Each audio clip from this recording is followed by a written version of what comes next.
তো সেই সকাল 8:30টার সময় বেরিয়েছি, তখন তোমাদের আপডেটটা দিয়েছি যে আমি যাচ্ছি, তারপর বলেছিলাম ওখানে গিয়ে আপডেট দেবো আমি পৌঁছে বনহুগলিতে, কিন্তু দুঃখের বিষয় দিতে পারিনি। ওখানে গিয়েই আমরা ভেতরে চলে গেছিলাম। তারপর আজকে অনেক রুমে গেছি আর অনেকটাই স্যাটিসফাই হয়েছি আমরা, আর অনেক কিছুও বানাতে বলেছে, বানাতে দিয়েছে, বানাতে আমরা দিয়েও এসেছি। সবটাই তোমরা পুরো ডিটেলসটা বড় ভিডিওতে পাবে, কিন্তু প্লিজ এটার মধ্যে কেউ কমেন্ট করো না যে হ্যাঁ কি বললো ডাক্তার না বললো।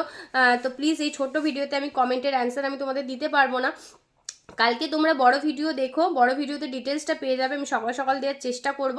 তো এই যে তোমাদের অর্ক সারাদিন পরে এসে এই যে হ্যাঁ একটু মানে এমনি শুয়ে রয়েছে, সারাদিন ভাত খায়নি, তাই এই 4:15তে এসে ফ্রেশ করিয়ে একটু ভাত খাওয়ালাম ওকে। আমি কার থেকে একটু একটু করে ভাত খেলাম, কারণ সারাদিন ভাত খায়নি না সেই জন্য।